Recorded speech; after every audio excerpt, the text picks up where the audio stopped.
sa inyong lahat? Meron na ba? Ayun. Okay. Kasundo rin kami. So God is good.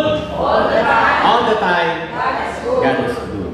Okay mga kapatid, papasalamat po ako sa Panginoon na patuloy tayong binibigyan ng pagkakataon na mapag-aralan ng kanyang mga banal na salita upang alam natin kung paano natin ihahanay ang ating buhay ayon sa kanyang kalooban. Lahat po ba tayo nagnanais na ang ating buhay ay maayon sa kalooban ng Panginoon? Amen. Purihin ang Panginoon. Ano po? Eto nga, sa totoo lang po mga kapatid, ang pangangaral na ginagawa ko na halos hindi ako napipressure kung paano ako, kung ano yung mga ipipresent kong topic, ay bukod sa oras ay doon po sa tinatawag na kung gaano kahaba ilang araw. So yung normal na kumbaga ay talagang kampante ako na gawin ang ganitong series ay 11, 12 to 14 days. Pero gagawin po natin dito sa loob ng 5 gabi at kung lulubin ng Panginoon, nag-usap kami ni Pastor, Sabado ng araw at hapon ay meron na po akong 2 topic na tatalakayin, umaga at hapon. Tama po mga kapatid, nag-usap po kami ni Pastor. Wala po tayong normal na Sabbath School program this coming Sabbath. Sa halip na Sabbath School lesson na ibibigay na sa akin yung time na yun para makapag-discuss pa ako ng mga karagdagang doktrina na dapat natin mapag-aralan. Okay lang po ba yun? At kung lulubin ng Panginoon, another one, kinahapunan, at kung kalooban din ng Panginoon, pero this time ako po ay nagbibigay din ng reservation, yung tanghali natin, kung darating po ang ating inaasahang bisita, si Dr. Dison na manggagaling sa Subic, ay ibibigay po natin sa kanya yung pagkakataon para doon sa tinatawag nating homily. Actually, hindi ko po tinatawag na divine worship kasi sa akin, lahat ng oras ng Sabat ay divine. Kaya, di ba? So, inano ko po yung homily doon sa panahon ng tinatawag natin pangangaral niya. So, yun po ang panukala ng inyong mga lingkod at kung yun ang kalooban ng Panginoon, yun ang mangyayari. Okay? So, this time, ay tayo po yung mag-aaral ng isa ng mga napakahalagang paksa. At doon po sa mga nanonood, meron po pala tayong mga audience, mga kapatid sa Facebook. At magandang gabi po sa inyong lahat. I hope na sa inyong panunood, isinasama niyo rin po kami sa inyong mga panalangin. Okay? So ito po, ang topic natin sa gabing ito, sa normal setting sa ginagawa ko, pagka 2 weeks ay hinahati ko po itong topic na to kasi mahaba. Signs of the times. Mga palatandaan bago po dumating ang ating Panginoon Jesucristo. Yung tinatawag nating second coming. Narinig niyo po ba yun mga kapatid? Particular po ba tayo doon sa tinatawag na muling pagparito ng Panginoon? Ang problema sa issue ng second coming, bukod sa may iba't ibang pananaw, ay nung tanongin si Kristo kailan, hindi niya sinabi kung kailan. Walang nakakaalam, sabi ni Kristo. Walang nakakaalam. Maliban sa Ama. Pero hindi iniwan ni Kristo sa kawalan ng kanyang mga alagad. Sabi natin kay Kristo, masdan ninyo ang puno ng igos. Ang problema, hindi tayo makaka-relate dito sa Pilipinas kung anong puno ng igos kasi walang puno ng igos dito.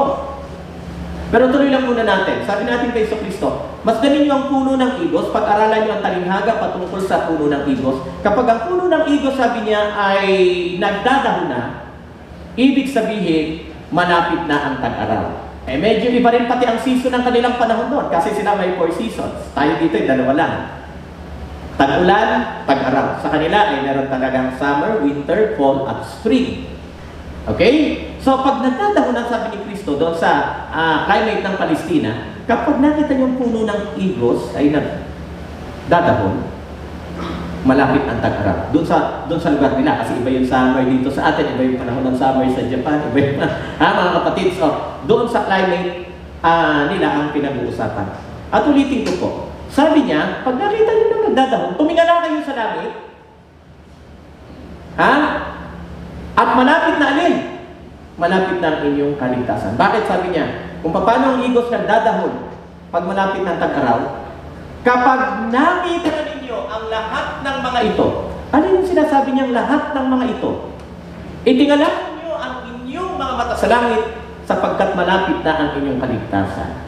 Yung lahat ng mga ito na binanggit ni Kristo na itinulad niya sa pagdadam ng puno ng igos ay walang iba kundi yung mga palatandaan na sinabi niya nung itanong ng kanyang mga alagad, anong alin? Ano ang tanda ng iyong pagparito? At sa gabing ito, marami at sisikapin ko po na drive ng maayos at kahit nasa concise na kaparaanan, kasi ulitin ko po, 2 gabi ko po tinatapik ito, ay matakal natin ito ng isang gabi. Kasi ilang gabi na lang after nito, 2 gabi na lang, ano? So marami pa tayong topic na dapat talakayin. So eto na po, kung may mga lalaktawan po ako ay pagpangmali nyo, ibig sabihin lang ay talagang akin pong minamaximize yung oras natin. Unang-una, gusto ko pong hindi tanggalin ito. Ito yung unang-una, kaya inuna ko ito kasi ito rin yung unang binigay ng ating Kristo nang tanungin siya, ano ang tanda? Unang-unang binanggit ni Kristo ay ito, Matthew 24 verse 4 at verse 5. Sumagot si Jesus at sinabi sa kanila, mag-ingat kayo. Pag pinagsasabihan kang mag-ingat, ano meron? Ibig sabihin, may danger. Sabihin, malamang may kapahamakan, tama po? At since na si Kristo ang nagsalita at alam niya ang mga mangyayari, anong sabi niya? Mag-ingat kayo. So, ibig sabihin, talagang sure si Kristo na may danger na darating sa ganito aspeto. Na ano yun? Ha? Huwag kayong maligaw. Huwag kayong maligaw ng inuman. Bakit? Anong sabi natin din sa Kristo? Sapagkat, dito, sure si Kristo rito, ha? Sapagkat sinasabi ko, ha? Marami ang magsisipa rito sa aking pangalan na magsasabi, ako ang Kristo at ililigaw ang marami. Alam niyo po mga kaibigan at mga kapatid, sa totoo lang, international and local, marami ng mga nag-aangkin na sila yung Kristo. Sa Amerika, sa Mexico, at even sa Pilipinas, ay may isang namumusong na Bisayang taga Davao. Sintabi lang mo, baka kamag-anak nyo, wala akong pakialam, ang akin lang ay huwag kayong mailigaw. At yan ay walang iba kundi ang nagmamayabang pang banggitin ko na. Hindi tayo naninira dito. Total, mayabang niya namang inaangkin. Si Kibuloy. Eh, bakit yung sabi niya, I am the appointed son of God. Tingnan niyo yung mga claim ni Jesus, siya na ngayon nag-claim. Narinig, di ba kung paano siya mag-claim? No one cometh to the Father except through me. Abay, claim ni Kristo yun sa John 14:6. Ha? Na walang sino mang makakarating sa Ama kung hindi magdadaan sa akin, sabi ng ating Panginoon Kristo. And yet ngayon ay kiniklaim ng isang Pilipino na nasa Davao. At nakita niyo sa sobrang kapahangasan, pati daw yung lindol na nangyari sa Davao ay siya na nagpahinto. Stop, lindol. Sabi niya. At may testigo ako, sabi, maaking niyo yan? Maaking niyo yan? O, sabi niyo, hindi totoo yan. Hindi po tayo naninira. Diretsahan kong sinasabi to, maging sa ating mga viewers. Bakit? Si Kristo ang nagsabi niyan, mga 2,000 taon ang nakalilipas, na mag-ingat kasi marami ang gagamit sa kanyang pangalan. Actually, hindi nga lang gagamitin, kundi sila mismo ang mag-aangkin na sila alin? Ang Kristo. Na ang purpose o ang objective ay hindi para turuan ng tama ang kanyang mga magiging tagasunod, kundi para ano? Para iligaw. At nakakalungkot mang sabihin, ano ang sabi ng ating Panginoon Kristo? Marami ang maililigaw. And I hope and pray mga kapatid na hindi kayo isa doon sa maililigaw. Kasi sa totoo lang, nakita nyo ba? My goodness mga kapatid, tingnan nyo kahit po sa information na makukuha nyo ngayon sa internet, kung meron mang pinakamayamang single pastor ngayon na kinikilala sa buong mundo, world record po ito. Kung meron mang pinakamayamang kinikilala ngayong pinakamayamang pastor sa buong mundo, single pastor ha, hindi corporate. Si Kibuloy na po yun. Yayaman ba yan kung konti ang naloko? Tahasan ko po, hindi po ako nagpo-promote ng away dito. Pero tahasan ko pong sinasabi. Dahil nakikita niyo po, 24/7 ang program niya sa TV. At nakikita niyo naman, take note ha, yung mga singers niya makikita niyo, ay hindi po sila mga mukhang saraulo. Ang gaganda, ang mimistisa. Nakapanood niyo po ba? Kay saksing buhay. Tulitin ko, in fairness, hindi po sila mga siraulo. Ang tawag po sa kanila ng Biblia, sila inaniligaw. Alam niyo po, kung ako babayad sa tabihan ni Tibuloy, kahit ituntog pa yung aking ulo at tamang dudugo-dugo at nahihilo pa ako, tapos sasabihin niya sa akin, I am the appointed son of God, hindi ko pa rin paniniwalaan. Pero bakit may mga naniniwala? Kaya nga malaki talaga, malaki talaga ang danger, ano po mga kapatid. Lalo-lalo na sa huling kapanahunan kasi sabi na ating Paiso Kristo, hindi lang nila sasabihin ginagamit sila ni Kristo, kundi sila mismo alin. Sila mismo ang Kristo. At ang kanilang layunin, again, ulit-ulitin ko to. Anong layunin? Hindi para magturo ng tama, kundi para ano? Mangligaw ng ano? Konti? Marami. I have so much to say, pero yung oras po natin. Ha? O kaya, ingat po ha, ingat. Kaya alam niyo po, eto, challenge ko sa inyo. Hindi po nakikinig kayo dito ngayon sa amin, kahit sa akin, kahit sa mga nag-invite sa inyo. Hindi po ako nagsasalita ngayon dito, ay basta nyo na lang kakainin yung aking sinasabi. To be objective, mga kapatid, mga kaibigan. Hindi nyo na lang basta tatanggapin. Tingnan nyo! Kung yung sinasabi ko ay may batayan sa Biblia, kasi ano na lang tayo dito. Baka naman itong sinasabi ko wala sa Biblia. Paki-check nyo. Ha? Pero gusto kong sabihin sa inyo, 30 years ko nang paulit-ulit na ginagamit ito. Liba na lang buburahin nyo. Pero sure ako, nasa Biblia yan. At kung saan chapter, anong book, anong text, sure ako, nandiyan yung sinasabi ko. Huwag nyo lang buburahin, ha? Baka magkaroon kayo ng sarili nyong version. Oh. So, china-challenge ko po kayo na kahit kayo gabi-gabi narinig na nakikinig dito, pag uwi nyo sa bahay, tingnan nyo, nandun ba itong sinasabi ni Mr. Thompson? Pag nandun, nasa inyo na po. Accept or reject, ang mahalaga, nakita nyo na patunayan nyo. Yung sinasabi natin ay nasa banal na kasulatan. By the way, matanong ko na, lahat po ba tayo dito naniniwala na ang Biblia ay salita ng Diyos? Amen. So, wala na akong problema pala, ha? At least pare-pare tayo naniniwala na ang Biblia ay salita ng Diyos. Nililinaw ko kasi marami rin tao ngayon ang hindi naniniwala na ang Biblia ay salita ng Diyos. Ha? But for us here, and for those audience, and viewers in FB Live, ay may common denominator tayo. Lahat tayo naniniwala na ang Biblia ay salita ng Diyos. Amen, mga kapatid? O kaya, eto, ingat, ingat mga kapatid. Ingat, ingat. Bakit? Marami ang... At hindi ako magtataka kung pagkatapos ni Kibuloy, o hindi pa manawawala, ay meron pa, excuse me po, meron pang ibang mag-aangkin.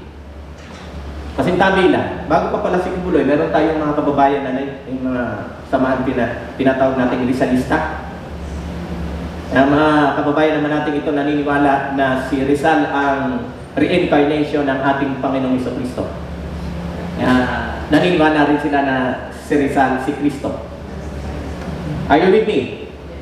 Oh, may mga, sa mga hindi nakakaalam, by the way, maliit pa ako, meron na nakikita niya. Rizalista, sa amin sa Matug Sorsogon, meron silang kapilya. Ang pinakapari pa nila yung aking tito. Kaya hindi nyo na, gusto nyo makipag-debate, wag na. Meron talagang ganyan. Ano ho? So, ayan. So, ingat-ingat po. Ingat-ingat. Okay? Next. Ito, hindi na masyado natin i-elaborate ito, pero alam naman natin, noon at ngayon, hanggang ngayon, marami pa rin talagang mga employer na mandaraya sa kanilang mga employees. Are you with me, mga kapatid? Hindi sinisweldohan ng tama. O sobra sa oras, kulang sa sweldo. May alam na akong guardia 12 hours on duty pero 250 lang ang sweldo. O saan ko nakakita ng gano'n? Akong tutuusin kung tutupad sa legal na usapan. Ang per day ngayon sa Manila, kasi Manila itong alam ko iba yung provincial. Ewan ko sa inyo dito, basta, magkano dito? 500 plus. Gano'n na rin. Halos Manila pala ang ano nyo. So, 8 hours yun. Pag um-overtime, dapat sobra na ito. Saan ko nakakita? 12 hours on duty, 250 lang. Hindi ko nababanggitin kung sino. Pero, Adventist pa. Bakit nagtsatsaga ka sa ganyan, kapatid? Halata ang sobra. Pang-aabusin. Pero yun nga, may mga tinatawag na kesa wala. At sana tayo naman mga Kristiyano na hindi man malaki ang business, pero at least may mga employees tayo sa ating mga kamay. Sana maging patas tayo sa ating mga kapatid, patas tayo sa ating mga employees. Kung meron man. Kasi hindi ko nababanggitin, may mga alam akong meron talagang mga sariling business dito sa atin. Kapatid, ano? Tanong, patas niyo ba sila? Yung sinasabi niyo ba, ay, eto yung ano mo, kinaltasan kita ng SSS, kinaltasan kita ng PhilHealth. Hinuhulog mo ba talaga? Hinuhulog mo ba talaga? Oh. Kung hindi pa, bato-bato sa langit, kapatid, may panahon pa para magbago. Okay? Oh. Kasi noon pa, iniiyak na yan ng mga trabahador. Sa parteng Negros, kung saan doon marami ang tubuhan, may mga taga-Negros dito, Occidental at Oriental, talagang tingnan mo yung lupain dyan, halos taniman ng tubo, tama? Oh. Madalas po ako sa Oriental, lalong-lalo na dito sa parte ng Baix, merong asokarera dyan. Pero tama pala talaga yung kasabihan ng mga Ilonggo na nagtatrabaho dyan. Sabi nila naririnig nyo na yung pabiro na sa amo ng kwarta, ginapala, ginapiko. Pero ang utang, ginabuldos. Sa kanila daw yung pera, pinapala at pinipiko. Pero yung utang, ginabuldos. Binubuldos. I-compare mo yung pala at bulldozer. No? So, ibig sabihin, kung sila'y pasweldohin, karampot. At dahil sa kakarampot nilang kita, ano ang punta? Napapautang. So, mas malaki yung utang kaysa sa... At marami akong tinatanong, lalo na pagkanihan ng tubo at sabi ko, magkano ang araw nyo rito? Umabot mo lang ba ng 500? Hala, sabi na, hindi naman. Okay, kita nyo. At kung tayo'y nagbibiro kasi dito, lahat ng nakita mo, hindi akin yan. Pero doon po, sa lugar yan, lalong-lalo na dito sa lugar ng Occidental. Kilala nyo siguro, asawa to ng isang sexy star. Congressman pa ito. Hindi ka nababanggitin, ano ho? Nakidnap pa nga yung anak nito nung mga nakaraang taon. Siguro may tuna kayo, ha? No.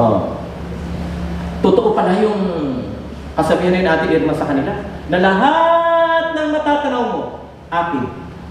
Totoo po. Kasi halos, yung may-ari ng lupain doon, halos dadalawang pamilya. Kaya yung mga politiko, nagpapalit-palitan lang sila. Hello? So, ayun, pray na kung yung mayaman man tayo, may mga empleyado tayo, ay sana, pinapasweldo natin ang tama. Wala naman masamang yumaman. Masama bang yumaman? Pero kung yumayaman ka, dahil sa pandaraya mo, ay naku. Mga kapatid, meron pa naman. Ang sabi ng tingnan na natin, narito ang paupahan ng mga manggagawa na nagsisiani sa inyong mga bukid by principle. Kung wala namang bukirin ngayon, baka kaulitin ko po, may mga businesses kayo dyan, may mga pinapasahod kayo dyan, tama ba? Okay? Sabi dyan, humihibik at ang hibik ng mga nagsisiani ay nagsisipasok sa mga pakinig ng Panginoon ng mga hukbo. Tandaan niyo po, kayong mga dinadaya, hindi sinisweldohan ng matino, umiyak lang kayo sa Panginoon. Ha? Malay nyo, sana hipuin lang ng Panginoon yung kanilang puso, yung mga employer. Huwag magmatigas. Kasi sabi nga dyan, pinakikinggan ng Panginoon ang inyong panalangin. Bahalang mo ang Panginoon ng paraan. Pero tayo naman mga kapatid, sabi nga, huwag naman tayong magpakatangi Ilaban naman natin yung tama. Hindi ko kayo tinuturang maging militante. Sabi nga, kaya may nang-aabuso kasi may nagpapaabuso. Tama mga kapatid? Ang problema lang sa ating mga Pilipino sa sitwasyon natin, wala rin tayong choice halos. Lalo yung mga bayaran natin ng bills.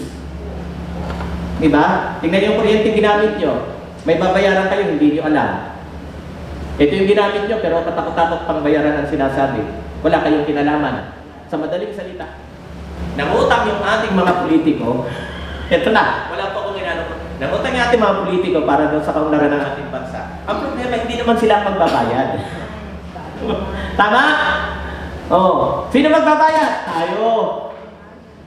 Kaya, ngayon ako nakaka-relate sa sabi ng aking teacher nung ako elementary, grade 6. Subject namin sa alam ni Palipunan. Richard, wala ka pang girlfriend pero yung apo mo, may utang na, hindi pa ipinapanganak. Niniwala kayo doon? Oo, totoo yun. Ang utang ng bawat Pilipinong ipapanganak ngayon, bata wala pang malay, may utang na, ay nasa 60,000 pesos per bata na ipapanganak. Ibang-iba sa Japan. Sa Japan, binabayaran ng kanilang citizen ng mga anak. Kaya kung kayo yung magbi-baby, sa Japan kayo mag-anak. Kasi walang multa, walang utang, sila pa ang pinipensyonan. O, dito sa atin, kasi nga, mga utang ng ating mga namiminuno, ulitin ko, hindi naman sila magbabayad kundi tayo. Kaya halata nyo sa inyong mga water bill, sa Meralco pa rito, tama? Tama? Tingnan nyo kung ano, environmental fee, kung ano mga fee dyan. Kasi nga, sa madaling salita, utang nila, tayo bayad. Okay? Nabagay, sabi nila para naman sa kabutihan natin. Anyway, hindi po tayo namumulitika, pero yan po ang katotohanan. Ha, mga kapatid, kaya wag na kayong magtaka dyan. Maraming mga ano pa rito, pinapakitang mga pag-aaral, pero lampasan na po natin yan. O gusto ko rin, wag natin lampasan ito patungkol sa bago dumating ating kay Jesu Cristo ay magkakaroon ng ano po, mga digmaan, kaguluhan. At siguro kung nakikinig kayo sa radyo, nanonood kayo sa mga balita sa TV, sa internet, sa YouTube, etc. ay hindi na tayo inosente sa bagay na to. Tama po ba? Tama po ba? Huwag na nga tayo lumabas dito na lang sa Pilipinas. Mismo ang ating bansa ay may tinatawag ng mga internal security threat, mga kaibigan at mga kapatid. Panloob na ano po, panloob na mga masasabi natin banta sa ating kapayapaan. Hindi po ako namumulitika. Again, alam natin ito. Ano yung mga kalaban pangunahin ng gobyerno? NPA. Tama pa mga kapatid? Hindi po ako namumulitika ha. Sinasabi lang natin ang NPA. Buong Pilipinas yan. Sa mga locals, at lalo sa ibang mga region, kagaya ng Mindanao, ang dami dyan. Anong nandyan, alam nyo? Abu Sayyaf. Ano pa? MNLF, may lost command ng MNLF. Yung lost command ng MNLF, may lost command na naman yan. MILF, may lost command ng MILF. Tapos yung lost command ng MILF, meron na namang mga fragments yan at mga lost. Ang dami ng ano po, nagsanga-sanga na yan. Tama mga kapatid? Nagsanga-sanga na yan. Lumabas tayo sa ating bansa, meron ding nangbubuli sa atin. Anong bansa? Napatidagat natin kanila daw. Di ba mga kapatid? Pero alam niyo po, ako'y naniniwala, hindi ako maka-Duterte, pero hindi rin ako laban sa Duterte. Pero naniniwala na maganda yung ginagawang strategy ng ating Pangulo ngayon. Bakit? Alam niyo po, practical lang siya. Kasi isipin nyo halimbawa, ito, binanggit ko ito last year, pero kung hindi nyo naman napakinggan. Sino yung ngayon lang po ako napakinggan dito na tungkol dito sa issue na to? Taas nga po ang kamay. Last year po, ng Mayo, binanggit ko ito, pero baka yung iba kahit nandun nakalimutan na ito. Alam niyo po, kahit sa practical na kaisipan, hindi po natin nanaisin talaga na tayo yung makipaggera sa China. Gusto niyo ba maggera tayo na kalaban natin mga inchik? Hindi tayo ubra. Bakit? Sa populasyon pala, o yung population, wala tayong laban. Sila po ay mahigit ng 1.5 billion ang kanilang population. Tayo po ay more or less, nasa 110 palapit million, ha? Kumbaga, yung kanilang butal, sobra-sobra pang ipantapat sa atin. Hamakin nyo kahit na sabihin ang laban ay sa mga babae, wag nang suntukan, purutan lang. Wala nang armas na gagamitin. Hamakin nyo ang kalaban ng isang babaeng Pilipina, 15 inchik. Ang sasabihin ng referee, sige, gusto nyo ng gera, purutan lang? O sige, 1 versus 15. Sasabihin ng referee, simulan na ang gera, di purutan na. O ikaw, 15 na nakakurot sa'yo, kanino ka gagante? Isipin nyo kahit sa practical na maghunos dili tayo. Sa lalaki, sige, wala nang barilan, suntukan na lang. Kalaban ng Pilipinong kalaban ng isang Pilipino, 15 inchik. Walang barilan, suntukan lang. Pag sabi ng referee, simulan ng gera, suntukan na. Biro mo, 15 inchik ang susuntok sa mukha ko, hilo na ako, wala pa akong... Sa tingin nyo, makakaganti ako? Maliban na lang, pero sabi nila, maliban na lang, na magkaroon tayo ng mga 10 Ricardo Dalisay. Kasi si Ricardo Dalisay, kahit anong baril, kaya tawag na, hindi na ng probinsyano, immortal. Kasi kahit anong tama, nabubuhay, no? Kahit tumatakbo yung motor, nakakabaril. Yung may mga 10 Ricardo Dalisay tayo, delikado ang China. Oh. Alam nyo, ang laban lang natin sa China, kung tutusin, sana nga totoo ang mga mambabarang at mga mangkukulam. May mga kamag-anak ba kayo? Na mga mangkukulam at mambabarang? Ipa-enlist nyo na sa armed forces. Ang gagawin lang naman nila niyan, kukuha ng picturean nyo nga yung mga generals ng Chinese. Pag naka-picture pag sususundutin lang. Wag nang patayin. Papatihin lang buong katawan, tingnan ko lang. Yung bang walang magawa, kundi puro na lang kamo, tingnan ko lang kung makakapindot dyan sa button. Hindi na kasi puro kamot na lang ang gagawin. Ang problema, hindi naman yata ito yung mga mangkukulang at mambabara. Kung pala yung armas ng China sa atin, sa tingin nyo, may laban tayo. Nagbiro nga, caricature. Ito daw ang armas ng China. Sa pandagat muna. Meron silang submarino. Totoo po yun. Siyempre, nakalubog sa dagat. Ang Russia, meron din submarino. Siyempre, nakalubog sa dagat. Pilipinas, meron din nakalubog. Ano yun? Pedicab sa Quiapo dahil umulan. Yun ang nakalubog. Sa tingin niyo? May laban kaya tayo? Wala. Kaya, tama lang ang ginagawa nitong ating Pangulo na hindi masyadong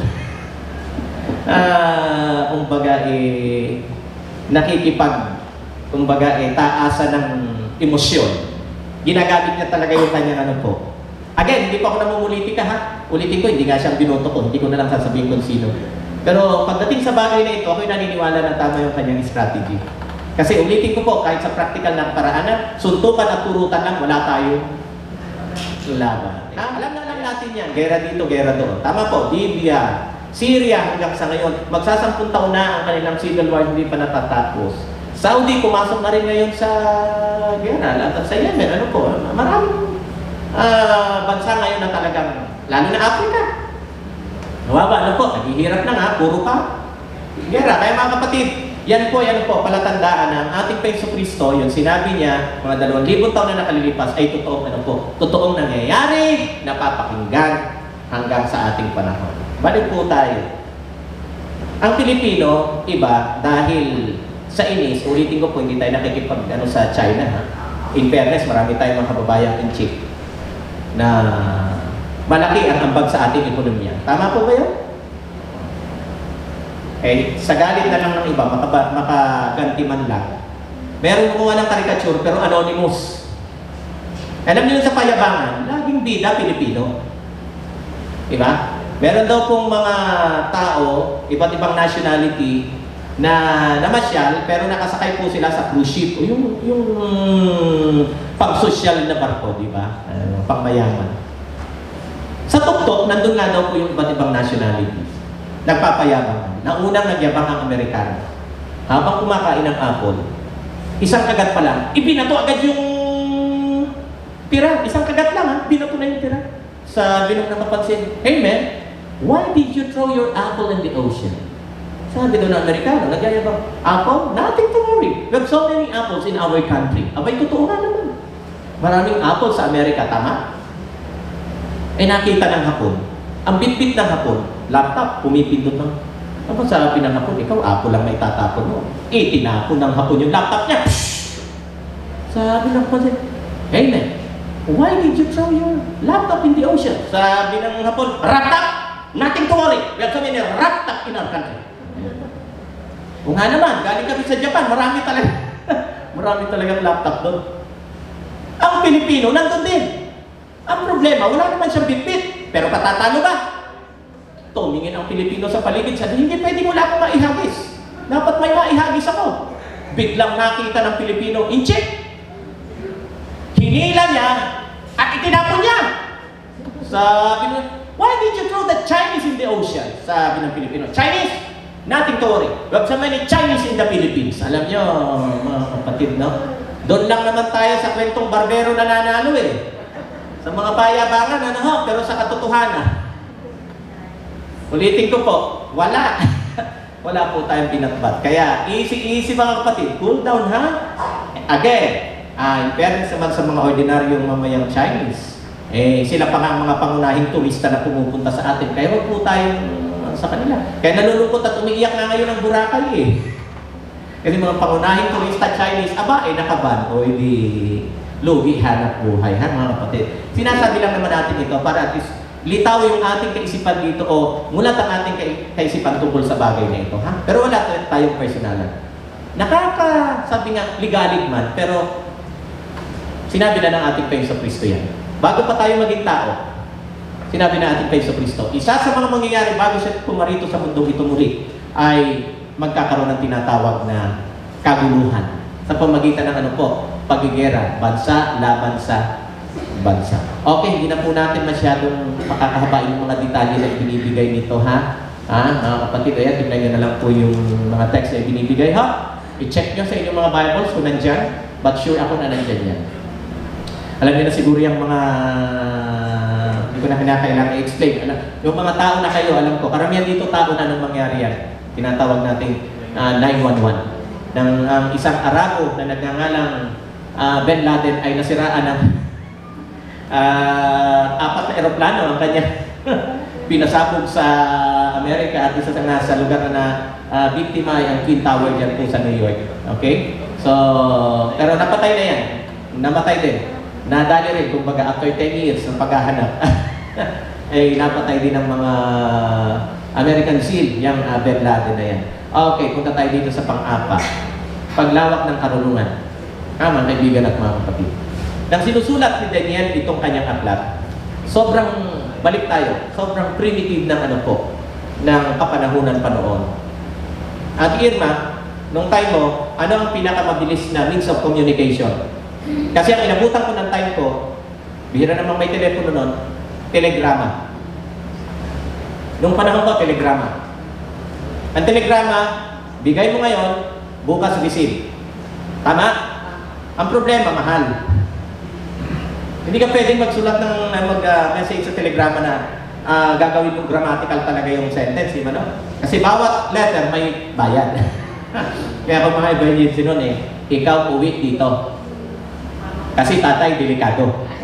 Inabutan niya ng mga, nang ikaw uwi, tatay, tigok na pala. Iba mga kapatid? Noon, magpakabit ka ng telepono, landline, 10 taon na, hindi pa na ikakabit. Ganun kahirap. Mga kapatid? Pero ngayon, tingnan po natin. Grabe, no? Grabe ang tindi ng paglago when it comes to communication, transportation, mga kaibigan at mga kapatid. Tingnan po natin, sabi diyan, sa pag-aaral, 80% ng lahat ng karunungan sa mundong ito ay nasa huling dekada. Bakit 80% lang? Bakit hindi ginawa 100%? Kasi mayat-maya ay may nadidiscovering bago. Tama? Just imagine, 1994, nang una akong makahawak ng cellphone. Alam mo kung gano'ng kalaki ang cellphone nun? Ganun kahaba, malaki na, may tenga pa. Antena, ha? Parang radyo ng sundalo. Hello, Roger, over na. Ganun, di ba? Pero may cellphone kang ganun noong 1994, worth 30,000 plus yung ganung cellphone noon. 30,000 plus. Hindi ka magkakaroon ng cellphone noon kung wala kang mga 30 mil, di ba? Medyo. Tapos yung malaking cellphone na yun, sobrang laki, medyo pinaliit naman. Bigla yung parang naging kaskasa ng halo-halo na mano-mano, di ba? Sumunod, pinaliit, nagpaliitan. Sumunod ang cellphone, magulat na, nagka-radyo na. Sumunod yung cellphone, nagka-recorder na. Naging MP3, MP4, MP5. Ngayon, tingnan nyo kung anong meron sa cellphone. Grabe, no? Grabe.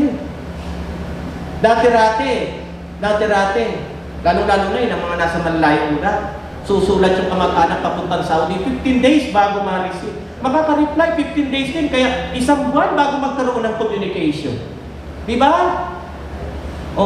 Ngayon, kung gusto mong bantayan ng asawa mo at duda ka, pakabitan mo ng camera dyan sa inyo na may mga ganun ngayong di ba, application? Ay, yung kapatid nung kaibigan ko sa Nueva Ecija, umalis sa Alaska, yung bahay nila nasa Alaska, pero mayat-maya nakikita niya kung anong itsura ng bahay niya. Ano bang tawag doon? Basta, nandun yung application sa cellphone niya, may pipindutin lang siya, pati ilaw. Amakin mo, nasa hain siya. Noon, kaya ba yun? Hindi. Tingnan niyo noon, ito po, tingnan. Ayan. Sino mag-aakala balang isang, bawat, tawag dito, darating ang araw na ang bakal ay lilipad. Diba? Kung buhay si Rizal ngayon, makaka-relate kaya sa aeroplano?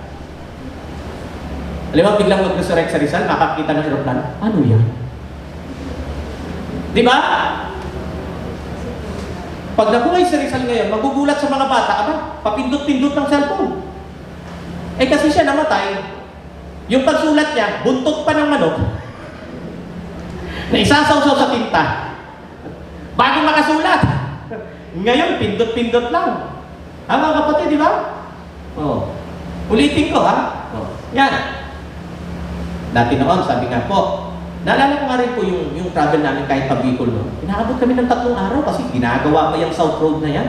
Biro mo, nagkakalupak-lupak pa sa putik yung panrangko pa nun eh. Bago makarating sa Matnog, nako, hilong-hilong, 3 araw. Ngayon, kung mapera ka, sandali lang. 3 oras na lang ang pinakadulo ng Bicol. 1 oras sa aeroplano, 2 oras mula Legazpi hanggang Matnog sa Sorsogon. Dulo na yun eh, lumampas ka pa dyan, di Bisaya na. Pero noon grabe, no? Pero ngayon, tignan nyo. Noon kahit mapera ka, hindi pwedeng makuha mong mag-travel ng 1 araw papunta ng Hong Kong, Singapore at Japan. 1 araw, kaya mo noon? Hindi. Pero ngayon kung mapera ka, ay gusto ko mag-almusal sa Hong Kong, pwede. Nainip ka agad. Gusto ko magtanghalian sa Singapore, pwede. Nainip ka agad. Gusto ko naman sa Japan, pwede kasi wala pang 3. Singapore, Pilipinas, 3 oras. Singapore, Japan, halos 3 oras din. O di 6 na oras lang lahat-lahat. Tinalo mo pa yung nag-travel ka ng traffic sa EDSA. Galing kami Singapore, 3 oras lang. Pauwi ko sa Fairview, 4 na oras. So ngayon, posible yung mga bagay na yan, ano? Napanood to, mahilig ako sa mga tinatawag dokumentaryo. Napanood to, ngayon lang nangyari. Yung doktor nasa New York, yung inooperahan nasa Germany. Noon pwede ba yan? Noon di pwede. Nasa nang operahan, nandun ang doktor. Ngayon pwedeng wala ang doktor. Tinitingnan lang sa computer. Grabe. Nakita po natin, sobrang paglawak ng ng karunungan ngayon. At hindi na mapapasubalian. Siguro kayo na may witness na dyan. Tama? Dati-dati. Kaya nga, naibsa na rin yung kalungkutan ng mga tinatawag na magka-LDR ngayon. Ano na ngayon? Long distance relationship.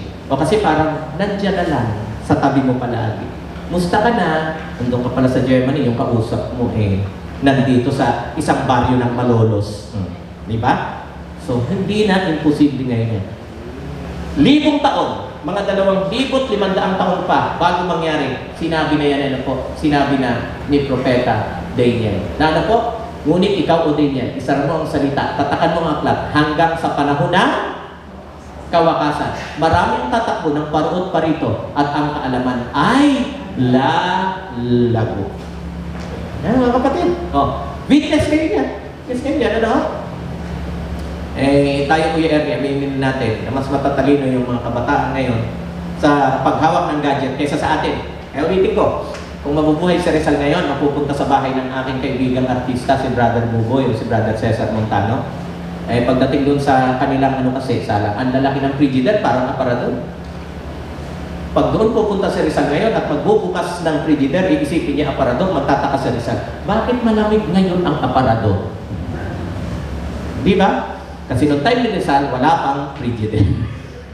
Pero ngayon, grabe palakihan. Kung kaya ng mo, pera mo, mabibili mo talaga. Tama po ba mga kapatid? Ayan. Sobra pong paglago ng karunungan. At ang sabi, kailan mangyayari yan? Sa panahon ng kawakasan. Mga kapatid, I have so much to say, pero ayan, alas 8:30 na. Ayan nga natin balik nga natin. Yan Ano yan? Matilan. Hindi ka magtataka, si Pacquiao nakikipagsuntukan sa Amerika. Parang nandyan lang sa kapitbahay mo nakikipagsuntukan. Di ba? O, papanood. Live na live. Kung ano yung action doon, yung simultaneous na papanood mo. Gawa nito. Dati wala naman yan. Di ba? Dati posible ang tao makatungtong sa buwan. Nakatungtong. Ngayon, ang pinupuntirya, gustong tumira ng ibang tao sa planetang Mars. Umakin nyo yan?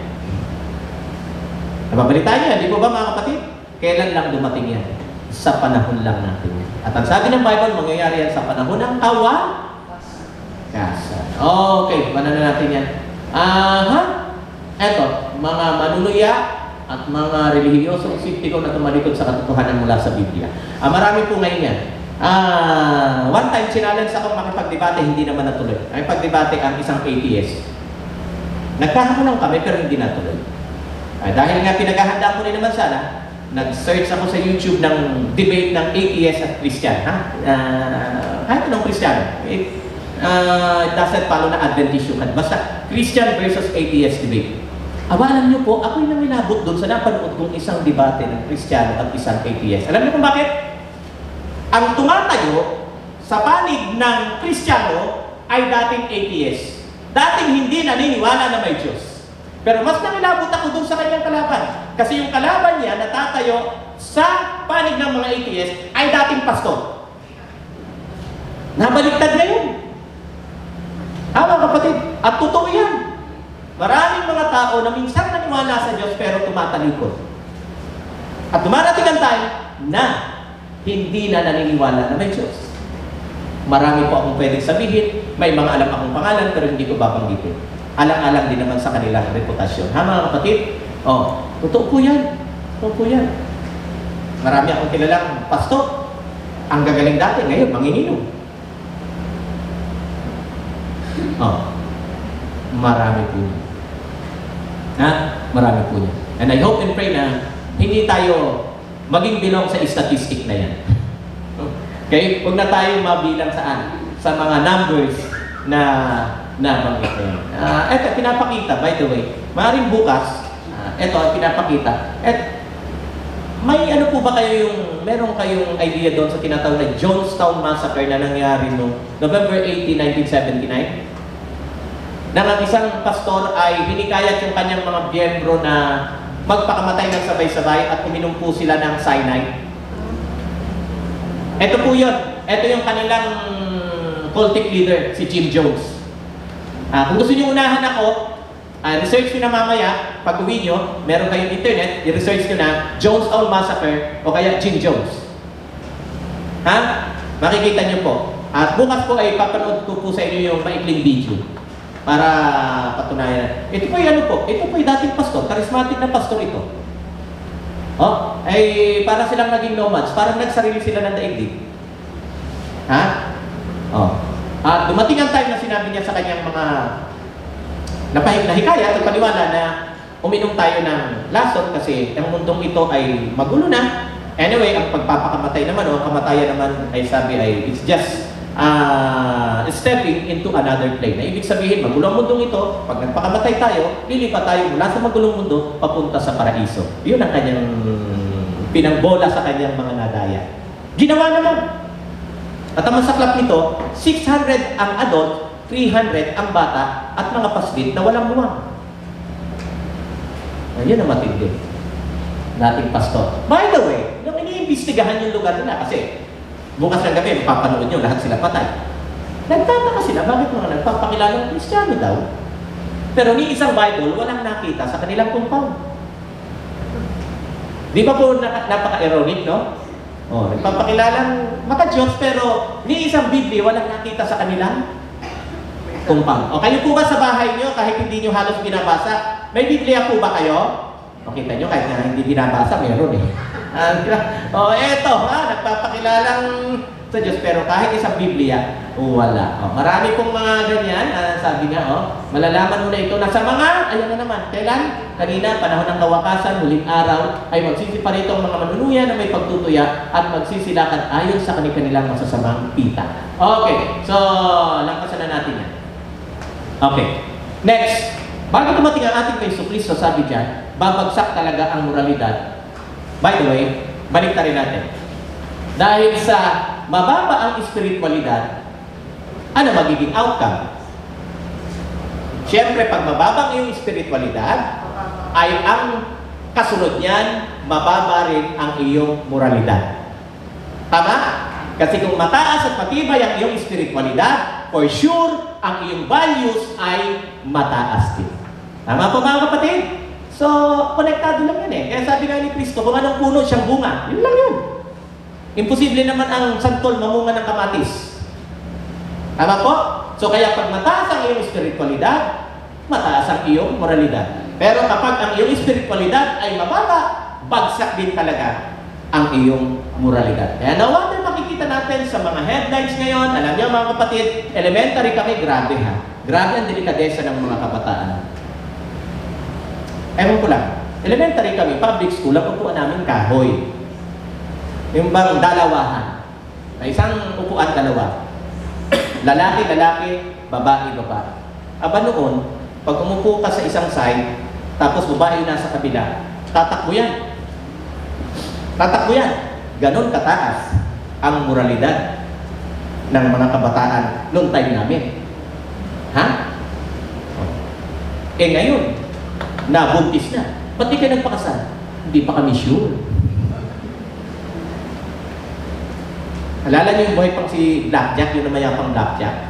Eh di ba may kanta siya, Lo, mabuti pa kayo ni Lola. Oh. Kay Lola, kayo ang ... Censored. Totoo, sabi nun, noon, mahawakan lang ang kamay. Kasala na. Ngayon, 3 na anak, ba't di pa kayo nagpapakasal? Di pa kami sure kung kami nga. Ha? Noon, hawakan lang ng kamay. Matindi na. Tama? Lalo na pag hinalikan mo pa. Hala! Ngayon, nakita ko nang naglalaplapat. Kayo ng dalawa? Hindi. Friends lang kami. Hala! Alam niyo noon yung mabalitaan namin time namin na may minasaker na isang pamilya. Napakakilakilabot na balita na yan noon. Mid-70s elementary days namin. Napaka-unusual na balita yan. Pero ngayon yung mga massacre, unusual pa ba sa inyo? Pag nakarinig kayo, may minasakit dito, ay parang wala na, part na ng balita ngayon araw-araw yan. Tama? Tama? Oh. Noon, pag nabalitaan mo, Lolo, ni-rape ang apo. Nakakilabot sa amin yung mga ganun balita noon natin. Yun ba, siguro ganun, lalo sa time nyo, no? Kasi noon ako sa akin ng 1,000. Pero ngayon, normal ang balita. Lolo, ni-rape ang apo. Gaganti naman ang apo. Apo, ni-rape si Lola. Yan mga balita na yun. Ama, ni-rape ang 2 anak. Oh, may ganun na. Pastor na. 2 anak na dalagatang ni-rape, ha? May mga ganyan ano ngayon. Oh, ama, ni-rape ang anak. Gaganti naman ang anak. Anak, ni-rape ang ina. May mga ganun. Hindi ba kayo partikular sa ganyang balita ngayon? Oh, tingnan nyo, kahit sa mga tabloids, 2 dalaga, ni-rape ng manyak na ama. Yan yung mga makikita natin yan, lalo na pag sa mga tabloids, ano po? Sa mga newspapers, kaya ng bulletin, medyo mga disidisente pa yung mga kinukuha nilang mga balita. Pero sa mga tabloids, ayan. Mga kaibigan at mga kapatid. Ano ibig sabihin niya? Na talaga, hindi naman sa ikinukumpara namin yung panahon namin sa panahon ngayon. Pero parang gano'n na rin nga. Kaya talagang iba yung morality namin nun. Ha? Yan po natin. Dahil nga po, ito yung mga, kasi hindi po ako mga anak ko ang nag-aano nito eh. Ito yung matatagal ng matatagal ng mga research to. Pero hindi po ito pababa. Pataas pa ito. Anong meron sa atin? 203 pa yan. Don't tell me na pababa yan. Meron tayong more or less 400,000 prostitutes. Bunga niyan, 400,000 abortion per year. Ng 2,003 yan. 2020 na ngayon. Ulitin ko, hindi pa babayan. Ang masaklap, maging ng panahon na yan, ayaw na mismo yan sa UNICEF. Ha? Meron tayong, ito yung mga bata na sa halip na mag-aaral ay nagbebenta ng laman. Maraming ng mga dokumentaryo ang napapanood ng ganyan.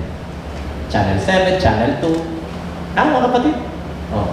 Kaya, wala po tayong maitututol sa sinasabi ng banal na kasulatan. Isa pa, sa huling kapanahunan, ito naman, huling araw, tama? Alamin mo, darating ang panahong mapanganib. Bakit mapanganib? Ang mga tao may anyo ng kabanalan, dapat mo tinatanggihan ang kapangyarihan nito, lumayo ka rin naman sa kanila. Ay, totoo po yan. Kaya mga kapatid, ito. Ang sinabi ko sa inyo kanina, hindi na rin po bago ngayon kung may mababasa ka. Pastor, ni-rape ang anak. Sabi nga sa inyo, meron talagang mga taong may anyo lang ng kabanalan, pero tinatanggihan ang kapangyarihan nito. Kaya hindi porke may dala ng Biblia, hindi porke nakasutana, banal na. Ayaw hindi mga kapatid? Kasing tatay, naka-Facebook live tayo, pero sasabihin ko. Yung karanasan ng Pangulong Duterte, kaya pati Santo Papa ay minumura niya. Hindi na anak ito, hindi naman lihim ito, di ba?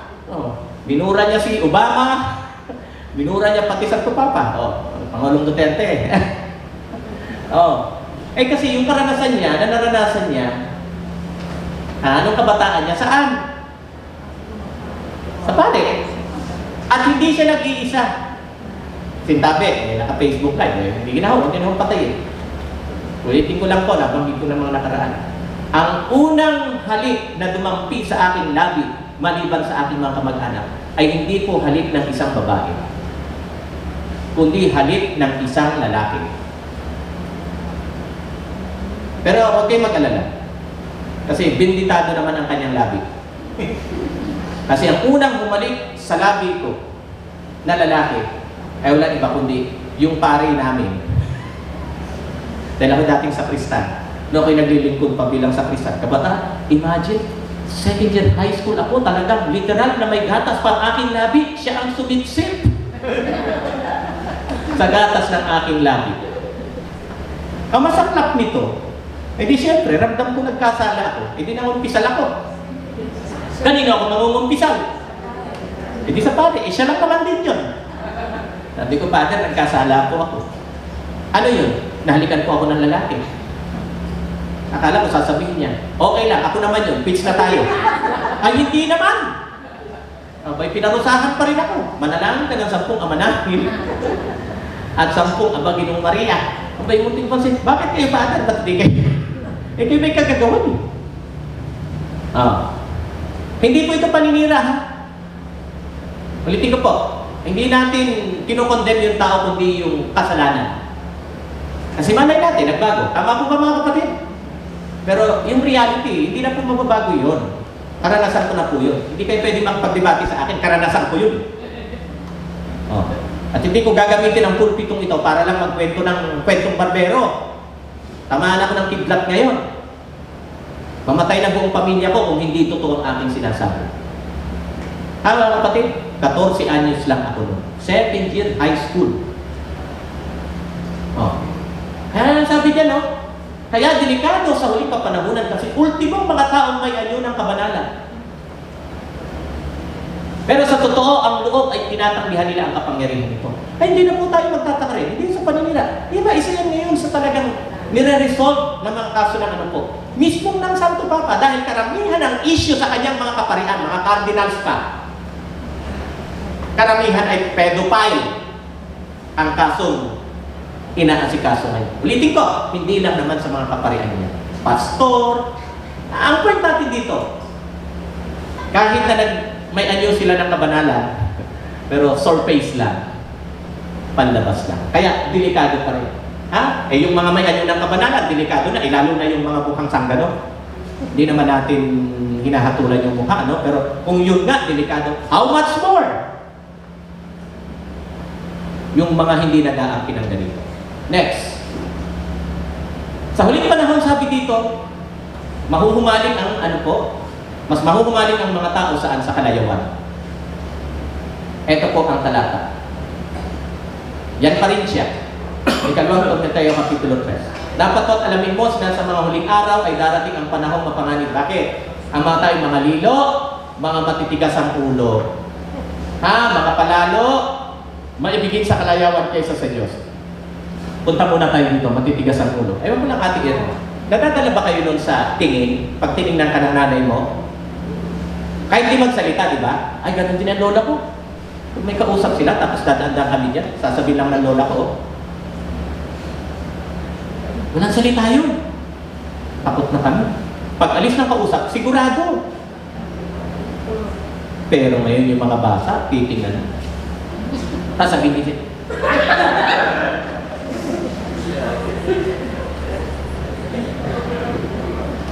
tapos, dumating pa itong, for me ha, entitled ako sa aking sa pag-aaral ng Biblia. Dumating pa itong batas, na batas ng mga pangsiraang ulo.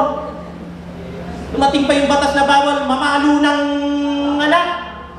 Sabi ko nga, mga pangsiraang ulo lang itong mga ganitong batas eh. Kasi sa Biblia, wag mong iurong ang iyong pamalo.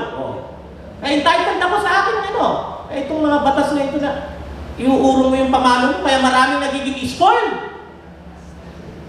Mga bata ngayon. O magandang pakinggan sa English, spoiled. Tagalogin mo, sira.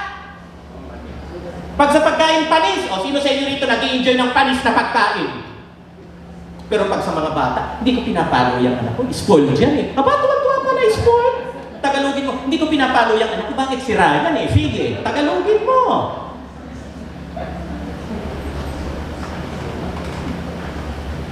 Sabihin niyo, hindi totoo yan.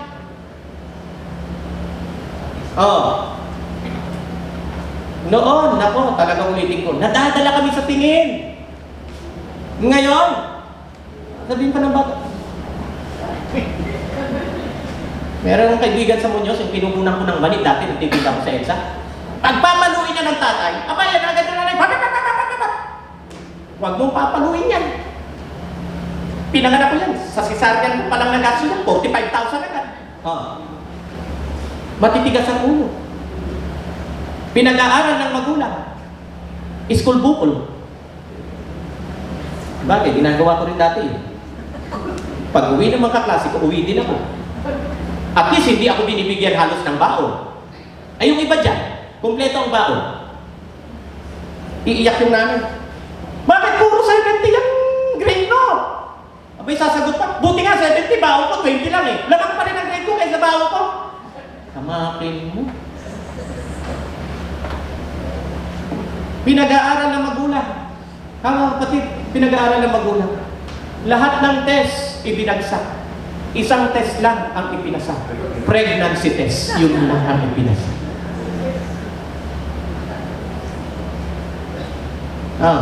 Dati-rati, sabi nga, pag ikinakasal, dalisay pa. Yung mga magulang, gusto sanang marinig na tunog pagtapos ng taon, lalo na pag magsasummer na, ito na. Mga tinatawag na recognition day, di ba? Mga school, no? Para rin exam, tan tadan, tadadadan, tan tan tadadadan, tadan, tan tadan, tadan. Richard Thompson, first honor ng ROPOR. Palakpakan naman, kasi first honor eh. Pero first honor ng ROPOR.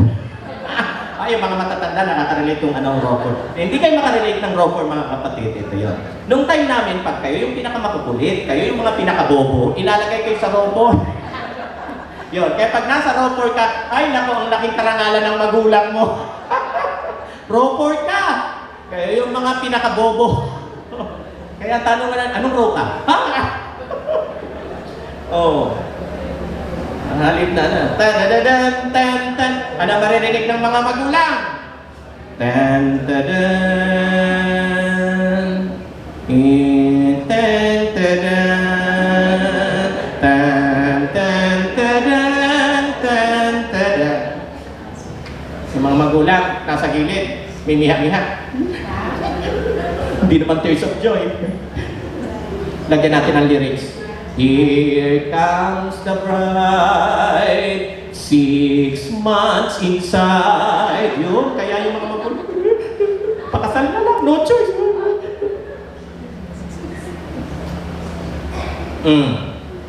Ay mga anak dyan, na nag-aaral pa, huwag naman sanang ganyan ang tugtog na marinig ng magulang. Ano ho? Magsikap naman muna. Diba? Mag-aral. Nandyan lang yan, Ate Irma, no? Noon sabi nga, talagang mas lamang ang ikinakasal na ano. Ngayon, magtaka ka kung ikinasal na hindi buntis. Tama? Iba talaga ang moralidad noon. Sa ngayon, kapatid, ha? Ito mga malungkot. Mas maibigin sa kalayawan kaysa maibigin sa Diyos. Totoo naman. Yayain mong Bible study. Ayaw! Nakita nagiinuman yung barkada, hindi pa tinatagayan. Asa ang tagay ko? Di ba niyayayayan? Bible study, ayaw! Pero sugal. Hindi pa niyayaya. Oy, kanina ka pa nakaupo dyan. Ako naman ang uupo. Kamatin mo yan. Yayain mo ng Bible study, ayaw! Ay, may crusade po tayo. May pangangaral doon sa... Ayaw! Panunuorin si Ricardo Dalisay na mukhang wala namang balak tapusin. Ay, Coco Martin, wala akong laban sa iyo, ha? Kaya nga mga kapatid, sige nga, palakpakan nga natin ang Panginoon, palakpakan nga natin. Alam niyo po kung bakit? Tapos salamat po ako sa Panginoon na alam ko kung wala itong pangaral, ay malamang may pinanonood kayo, may ginagawa kayong iba. Pero salamat sa Panginoon at medyo isinantabi niyo muna sila kung sino man yan at ano man yan. Tama? Mas inuna niyo muna, alin po, mas inuna niyo muna yung mas ayon o ayon sa kalooban ng Panginoon. Kaya palakpakan po natin ang Panginoon, ha? Ayan. Tinamaan po kayo ng magandang hula. Tinamaan kayo ng magandang hula. Ayan, kalayawan, tingnan mo. Kaya, alam niyo, kahit hindi ako taga rito, pupusta ako. Mas marami ang establishmento na may kinalaman sa kalayawan kaysa sa establishmento may kinalaman sa Diyos. O simbahan, ilan ang simbahan dito? Pag sama-samahin na, simbahan ng Adventist, Mormons, lahat na Katoliko, dito sa Malolos. Tingnan mo, pupusta ko, mas marami rito tayaan ng loto. Ayun, yung mga tayaan lang, yung mga pera pa yung mga nagsusugal-sugal sa bahay-bahay. Tama? May establishmento na pinag-uusapan natin. Sigurado ako mas marami rito ang mga may kinalaman sa kalayawan. Mga kung hindi man malalaking beer house ay mga video okay, mas marami yan kaysa sa mga establishmentong maka-Diyos. Tama mga kapatid? Kasi sabi niya, ang mga tayo mas magiging maibigin saan? Sa kalayawan kaysa sa maibigin sa Diyos. Mga kapatid? Nararamdaman niyo ba? Nakikita niyo po? Sana huwag kayong tamaan ng hula. Kung tamaan man kayo ng hula, yung sa positibong bagay. 5 to 9. Sige po. Tanin na natin ito.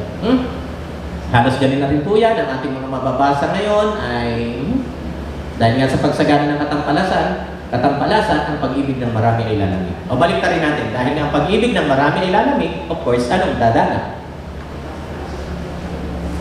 Okay?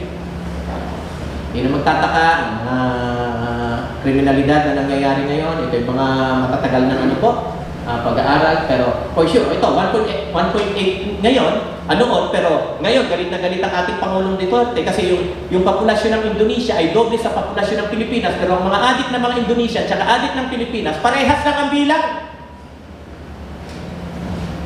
Mga kapatid. Noon yan. Ngayon, lalong mas mataas ng higit sa 10 beses yan. Kaya no wonder, yung mga taong involved, nawala.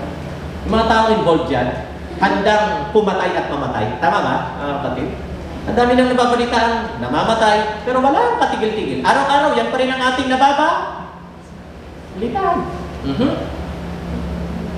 Okay. Sige po. Ito. Hindi na tayo pinakailangan magbasa ng Biblia nito. Bakit? Kahit saan naman ngayon sa mundo, lindol dito, lindol doon. Tama ba? Lalo na gutom. Kakaawa. Manood lang kayo sa... Sabi ko, kaya minsan naawa ko sa Pilipinas, pero pag pinanonood ko yung ibang bansa, lalong-lalo ng Bangladesh, grabe, sabi ko, kung mahirap ang Pilipinas, di hamak na. Sa Africa, ang daming literal na... makikita natin, kapatid. Ayan. Mga, hindi caricature yan. Mga totoong tao yan, di ba? Na literal na balat at buto. Mga kapatid? Yan po ay sinabi na ng banal na kasulatan. Bago dumating ating Paiso Kristo, magkakaroon ng ganyan. By the way, bago ko po iwanan ko pala ng gusto to, ang irony ng kahirapan ganito. Natiran po ako sa isang exclusive at pangmayamang subdivision Dahil mayaman, wala kang makikitang, yun ang sign na mayaman ng isang lugar. Walang pinapapasok na tricycle. Alam niyo, dito sa Pilipinas, kapag medyo exclusive talaga yung subdivision, walang tricycle na makakapasok dyan. Alam niyo kung saan po ako nakatirang exclusive na subdivision? East Green Hills. At ang tinirhan namin, hindi bahay, mansyon. Isa sa mga mansyon ni Lucio Tan. Siguro lang kilala niyo, Lucio Tan. Naging caretaker kami doon. Napansin ko kung alin ang mayayaman, kung mag-anak, 2, 3, 4, bihira kang makarinig na mayaman doon na may 7 anak. Mga multimillionaire siya mga yan. Actually, kapitbahay namin halos doon sila Richard Gomez at Lucy Torres. Yung mga anak nila, 2, 3, 4. Yun na, the most, 4. Nakita ko mga, mayayaman yun. Kaya sabi, multimillionaire silang lahat. Pero kung alin ang mahirap, kung mga anak, parang kuneho. Do, re, me, fa, sol, la, ti, do. Alam mo, period na, hindi pa, pababa. Do, ti, la, so, pa, me, re, do. Hindi pa, paano hindi magugutom? Kung alin yung, tingnan niyo ha, tingnan na lang natin yung, wag na yan. Kasi, tingnan niyo, sabi po sa pag-aaral, World Bank na po ang nag-ano nito. Ilan po? Magkano yung kinikita ng mga Pilipino? Nasa kalagayan below poverty line. Hindi lang mahirap, sobrang. Kamaki mo kumikita lang ng more or less 100 piso isang araw. Kasi kung 55, sige, 110. 55 ang ano, halimbawa, di 110. Hindi na natin 55. Ngayon, 50 lang yata eh. Ha? 100. Tapos 6, 7 ang anak mo. Paano mo magkakasya yan sa isang araw? Almusal, noodles at pandesal. Tanghalian, may tira pa. Ano sasabihin mo sa anak mo? Anak, tulog ka na lang muna. At managinip ka na lang na kumakain ka habang natutulog ka. Sa hapunan, ano pa? Lalo wala na sa tanghalian. Ano pang naabutin sa hapunan? Mga kapatid. At yan ang reality. Yan ang reality. Punta kayo sa Baseco, pumunta kayo sa malapit sa Fairview, itong Payatas. Kung alin yung mga sobrang hirap na lugar, sila pang makikita mo na sunod-sunod yung mga anak. Ha? Kaya nagkakaroon ng tinatawag na gutom. Sige po. Bago tayo magtapos sa gabi nito, dami pang gusto sabihin pero last minute. Lahat na nabanggit kanina ay puro halos bad news. Gera dito, gera doon. Utang dito, utang doon at tayo nagbabayad. Diba? Patigasan ng ulo ng mga tao. Pero bandang huli, ang iiwanan po natin ay wala iba kundi ang mabuting balita. Ano na puro bad news. Bago tumating ang ating Panginoon Kristo, meron din namang positive side. Ano yon? Yung pangangaral ng mahalagang pabalita sa sanlibutan sa huling araw. At ako'y naniniwala na mas reality ito ngayon. Bakit po? Habang nangangaral tayo dito, napapanood tayo sa buong mundo. Capable nakapanood ang lahat ng tao sa buong mundo as long as na merong internet. Tama po? Kaya alam niyo po, hindi na po ako magtataka kung talagang hindi na rin magtatagal ang ikalawang pagparito ng Panginoon. Bakit po? Mas malawak na ngayon, mas malawak na ngayon ang inaabot ng pangangaral. Hindi kagaya dati, isang mangangaral mag-i-stay ng 3 buwan sa isang lugar. Nakaka-notice lang yung mga nandun, malapit. Pero ngayon, nandito tayo sa Malolos, malamang may nanunood nandun sa Japan, may nanunood nandun sa Amerika, may nanunood sa iba't ibang lupalop ng mundo. Parang ginagawa nating pangangaral, natin, kung saan-saan lupalop ng mundo yung aking binabati. Nandun lang naman ako sa sala ng bahay ko. Mga kapatid? Bakit? Ang sabi ng ating Panginoon Kristo, bago siya dumating, ipapangaral ang ebanghelyong ito o mabuting balita saan? Sa buong sanlibutan. At sa pagpapatutuo sa lahat ng mga bansa at pag nagkagayon na nga, ano ang sabi? Pag nagkagayoy, darating ang wakas. So mga kapatid, alam niyo po, tinamaan tayo ng magandang hula. Bakit? Sa dinami-dami ng lugar sa mundong ito ay talagang hindi ipinahubaya o hindi pinaitulot ng Diyos na ang mga taga-Malolos ay hindi mapakinggan ang mabuting pabalitang ito. Amen mga kapatid? Kaya wala na kayong may dadahilan pagdating ng panahon. Hindi kami na, Lord, isinusente kami. Hindi namin napakinggan. Hala, binigyan kayo ng pagkakataon. O, in-invite kayo. Pero sa mga umaten at nagpahintulot na kayo'y mapunta rito, malaking bagay na po yan. Pero ibang usapan pa rin kung yung napapakinggan yung ebanghelyo o mabuting balita ay inyong tatanggapin o inyong iwawaksit. Alam niyo, nakakapanghinayang lang na napakinggan natin, pero hindi naman natin tatanggapin. Ang sabi po ng Biblia, para maging kompleto ang pagiging mapalad natin, Apokalipsis 1:3, mapalad ang nakikinig, bumabasa, at tumutupad. Kinakailangan nandun yung tatlong yun. Nakinig ka, nagbasa ka, nakapanood ka, pero yung napakinggan mo naman, yung natutunan mo, ay wala ka namang balak na i-apply sa buhay mo, hindi ka pa rin mapalad. Mas malaki pa nga ang pananagutan mo. Mga kapatid, alam niyo sa totoo lang, kung hindi lang talaga dahil sa Panginoon at hindi dahil sa prinsipyo na sinasabi ng banal na kasulatan tungkol sa pangangaral ng Ebanghelyo sa buong sanlibutan, tutusin po, dito sa Malolos, ay meron na akong pangalawang pamilya na pinupuntahan. Itong mga galang dito na po, sila Ate Irma, sila Kuya Saldi. Pero kung tutusin, iba pa rin yung nasa sarili mo kung ikaw natahanan talaga. Abay, sa tinaalis ako mga kapatid, sa tinaalis ako sa bahay, siyempre na. Ngayon nga po, lalo ako nag-aalala. Kasi walang iwang tao sa bahay, pero wala kang tao, may dalawa naman akong asong naiwan. Abay, mas mabuti pa yung tao maiwan mo. Kasi hindi mo masyado.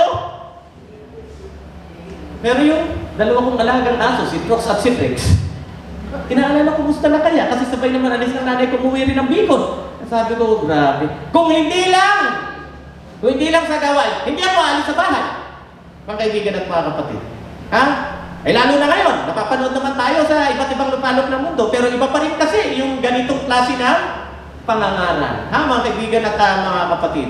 So kung tutusin, hindi ko po kayo pinukonsensya. Ang tanong lang, sino ba kayo sa buhay ko? At maaari nyo rin tanongin, sino ka rin ba sa buhay namin? Na hindi naman tayo magkakamag-anak. Tama? Karamihan dyan, di niyo pa ako pinamimerienda Ngayon, wala naman kayong binigay pa sa kung tutusin kila Kuya Saldi at Ate Irma lang ako nakikikain ngayon. Hindi ko sinasabing pameriendahin niyo ako. Tutusin sa totoo lang mga kapatid. May ginawa na ba kayong kabutihan sa buhay ko? Ala! Pero ang tanong, ba't nandito ako? Hindi ko kayo pinukonsensya. Kaya ako nandito, umalis ako sa bahay, kahit meron akong mga alalahanin, iniwan pati hanap buhay, kasi po, dahil dito sa tagubili ng Panginoon. Na ipangaral ng Ebanghelyo sa buong mundo. At, for sure, sakop ng mundo ang Malolos.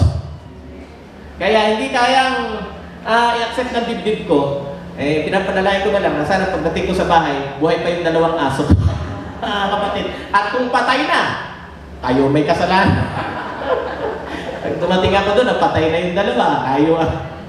Kaya makinig kayo mga kapatid para makabawi man lang ako sa pag-alis ko sa bahay. Hari nawa ay siniseryoso natin itong mga bagay na ating napapakinggan. Mga giliw kong kapatid kay Kristo. At bago po tayo magtapos sa gabing ito, tingnan nyo, paano tayo makakasiguro?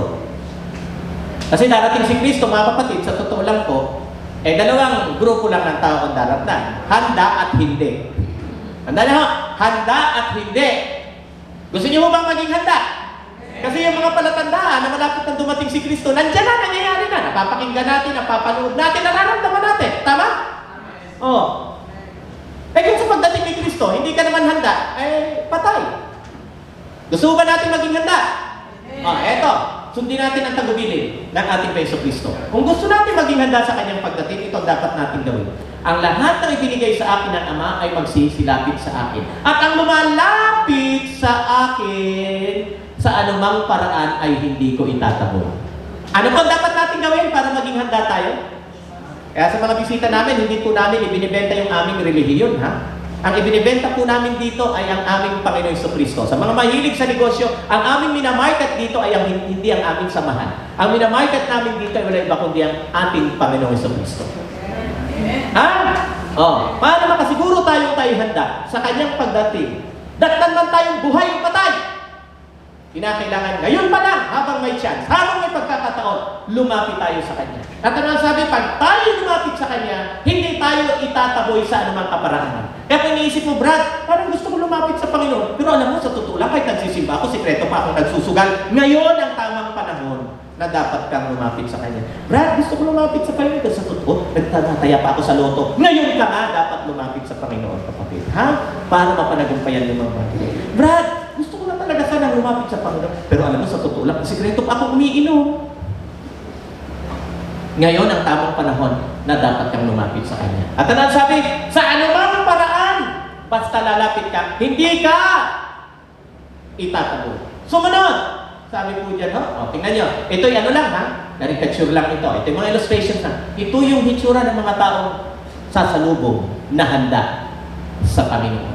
At ang sabi, para mangyari yan, dapat what ang lahat ng sa Kanya'y nagsitanggap. Ano daw ang kailangan? Tanggapin sino? Ang ating Panginoon.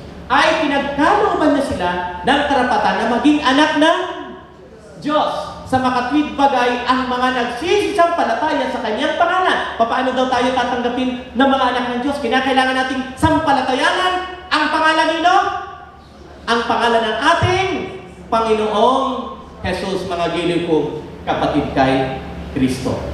Kaya ang tanong na ating iiwanan sa gabing ito, anong malaking panganib ang mataimtim na babala ng ating Panginoon Kristo? Tingnan niyo po ang kanyang warning, ha? Kaya nga, Mateo 24:44, kaya nga kayo'y magsihanda naman. Sabi, magsihanda naman. Bakit? Sapagkat paririto ang anak ng tao sa oras na hindi ninyo iniisip. O sa madaling salita, itinulad nga ni Kristo ang kanyang pagdating sa isang magnanakaw. Nanakawan na ba kayo? Ako 3 beses lang nanakawan. At sobrang sama ng loob ko sa tuwing ako'y mananakawan. 3 beses, Ate Irma. Bakit? Kasi sa tuwing ako'y mananakawan, hindi man nagpapaalam yung magnanakaw, nananakawan ako. Sa bagay, wala naman kasing matinong magnanakaw na magpapaalam mo, mamaya, nanakawan kita, ha? Ang pagdating ng ating Panginoon Kristo, kaya dapat nating paghandaan ng gusto, ay itinulad niya saan? Sa isang magnanakaw. Kaya nga, darating siya doon sa panahon na hindi mo iniisip. Pero sa mga handa, mga kapatid, wala pong surprise. Wala pong surprise na mga bakit? Yun na nga ang matagal nilang yun na nga ang matagal nilang pinaghahandaan at pinakahihintay. Pastor James, utusan nga rin na sandali, apostle.com, pindot ng isa. Ayan, tingnan nyo. Kung kanina ay natutuwa yung mga handa, eto, nakita natin. Yung mga darat ng hindi handa, sa halip na sasalubong, ay tatakbong palayo. Matanong ko po kayo, mga kapatid, sa gabi ito. Sino po sa inyo ang gustong maranasan na sa pagdating ng Panginoon, sa halip na lumapit, tatakbo? Gusto niyo po? Huwag mo kayong mahiya. Pero sa pagdating ng Panginoon, gusto niyo po bang sasalubong kayo palapit sa Kanya? Amen. Anong dapat natin gawin? Siguraduhin habang may panahon, pagkakataon. Ngayon pa lang, lumapit tayo sa Panginoon, tanggapin natin siya bilang ating Panginoon at tagapagligtas.